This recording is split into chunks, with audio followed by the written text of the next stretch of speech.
Cruise news time, and there's a pretty viral clip out there of a comedian talking about how Father's Day is ranked 20th of all of the holidays, pointing out that Halloween is 6th. The ghosts and goblins come before fathers. And while that's a funny comedy bit, there's a serious accusation being levied at a cruise line right now that maybe they don't value dads. Plus, we've got another cruise port saying too many cruise passengers. And there's a fight a-brewing between legitimate purveyors of transportation and hustlers. Cruise news and my views. Let's talk about it.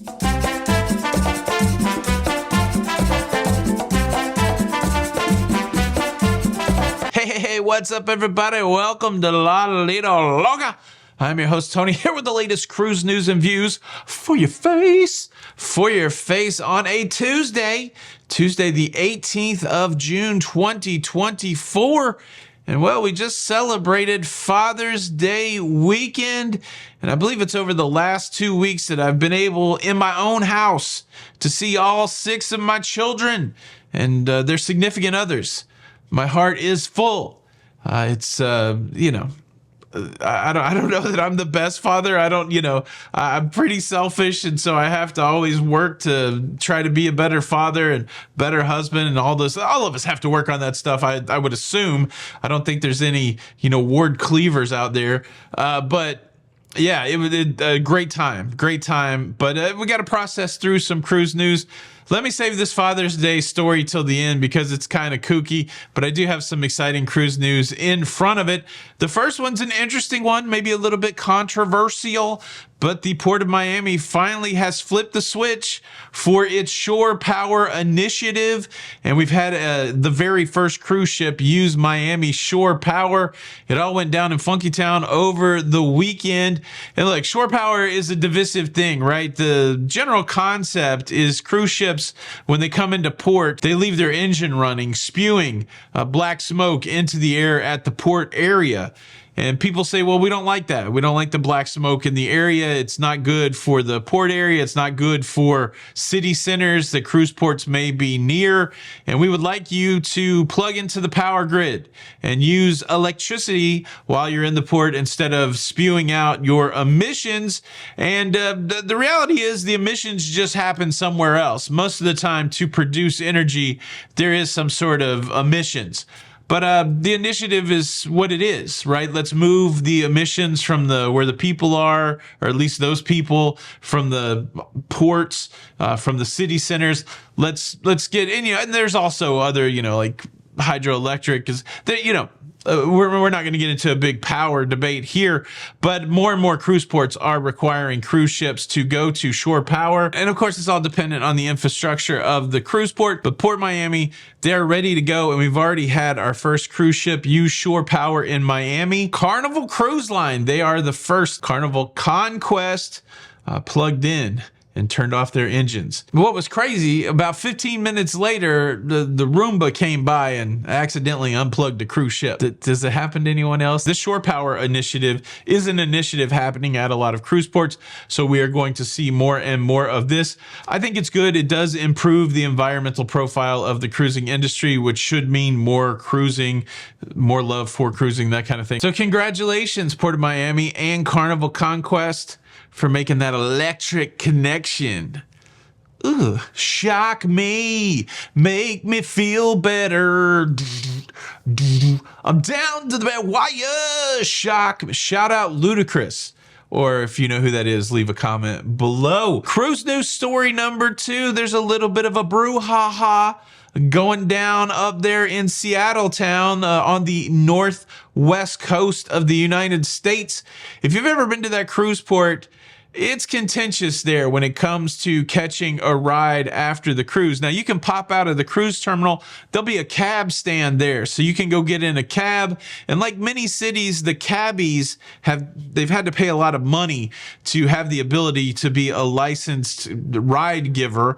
And so they have priority at the Port of Seattle. But if you're one of those people like myself that likes to use a little Uber or Lyft ride share, then you got to walk. I feel like it's at least a quarter quarter to a half of a mile. You have to walk away from the cruise terminal to the ride share lot. And it's in that quarter mile to half mile walk where there's been some contentious activities as people make that walk from the terminal to the ride share lot. They're being poached. They're being poached by hustlers. They're being poached by people who are just being entrepreneurial, driving up to you saying, hey, are you looking for a ride? Don't go all the way to the ride share lot. It costs this amount of money. We're cheaper, that kind of thing. And a lot of people are ditching the walk to the ride share lot, canceling their ride share order, their Uber or Lyft order, and getting into a car of somebody that just pulled up to them and said, hey, do you want to take a ride? Where does that make sense? I thought we were taught as children not just to jump into a car with somebody that says, hey, do you want to take a ride?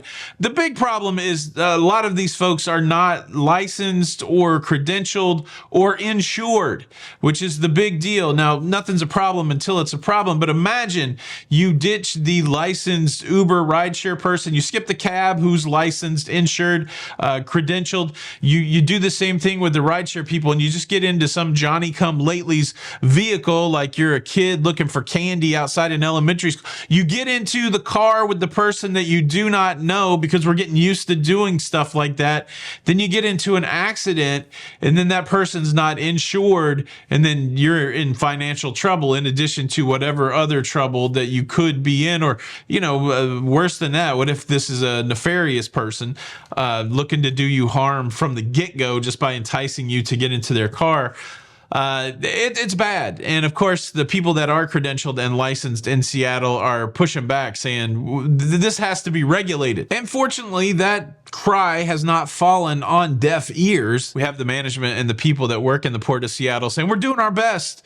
We're taking complaints seriously and we're trying to regulate this. I guess it's twofold. Hopefully the port cleans that up and you're not going to get poached by somebody that's not licensed or credentialed. And this is kind of a public service announcement that, unfortunately, if you're making that long walk to the rideshare spot in the Port of Seattle, just do your best to ignore what seems like a too good to be true ride. Cruise news story number 3. Let's go back to a common thing that we've heard a lot lately. There's too many cruisers coming to our town. We have another popular cruising destination going, too many cruisers, which I never thought this would be the case. We were excited about cruising's popularity, and as it's become more and more popular, we see more and more places going too popular. This time we're talking about Greece in totality. We've got the leadership in Greece going, wow, numbers are going up everywhere. Increase of 25% year over year. We've got cruise companies like Princess already going, I don't know if we should go to Santorini because it seems a little congested. And now we might have some of the leadership there in Greece regulating how many people can go to certain cruise ports on certain days. We're still in the infancy of that conversation, but so many of these conversations did move from infancy to, legitimate restrictions of cruise passengers. It's a weird dichotomy, really. I can't imagine what the leadership at the cruise companies are thinking, because they're like, we're doing our best. We're making cruising amazing and we're getting more and more people cruising. And you would think that, places that benefit from that tourism would be super excited about it. But I guess there is a too much of a good thing type thing going on. So I don't know. I would like to go to Santorini. It makes me sad if maybe you get limited out of that, or cruise companies decide to stop going there. Yeah, it's what's going on in cruising right now, and that's a good segue. If you like staying up to date with everything going on in cruising, please consider subscribing with the notification bell on. That way you don't miss out on any of these episodes. We got the big live show tonight. I'm not really sure what it's going to consist of, but at least I'll be here, and maybe the lovely Jenny B. But would love for you to come to the big live show tonight. We have the Patreon exclusive show at 8 o'clock for people that are part of our Patreon community. You can go over there, patreon.com/Lalito Loca. Then we got the big YouTube show at 9 p.m. Of course, we're rocking the membership benefits now. So if you want to stand out in the live show, if you want your comment to really be visible, get a loyalty badge, have some icons, those kind of things, hit the join button below this video and check out what all of the bennies are that come into play in the live show tonight. We'd love to see you there. All right, let's talk a little Father's Day. And first, let me show you one of my favorite Father's Day gifts.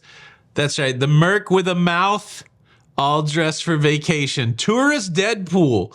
My kids picked this up for me, this lovely little Funko bobblehead for the shelves back there. Shout out to all my kids. Love you guys.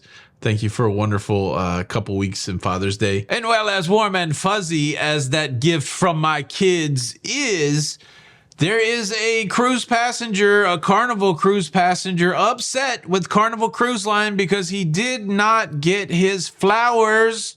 He did not get his flowers on Father's Day. And interestingly, that phrase, get your flowers, that is a phrase that's used nowadays talking about giving someone honor or respect. But this guy was actually mad because he didn't literally get flowers. Dear Carnival, I'm so disappointed that nothing was done for me on Father's Day. I know for a fact that Carnival gives mothers flowers on Father's Day, but I didn't get anything. Why does Carnival love mothers more than they do love fathers? Meh. What you just witnessed was a dramatization of the actual message that was sent to Carnival brand ambassador John Heald. And while John Heald, a man of action, he sprang forth, he contacted people, he sent out ravens, he got on the telephone, and he found out that, well, Carnival does do something for fathers on Father's Day. They make them a sheet cake. They make him a sheet cake that says Happy Father's Day, but he did confirm that there's no other special events, just the sheet cake.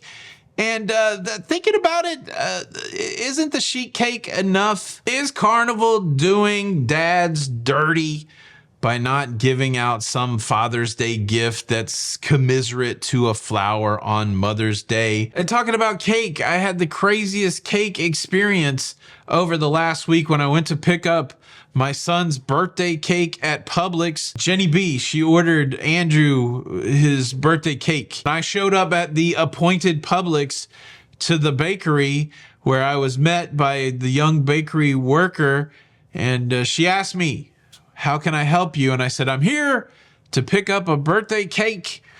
Last name of the order is Barnett. And without looking at anything else, she said, can you describe the birthday cake?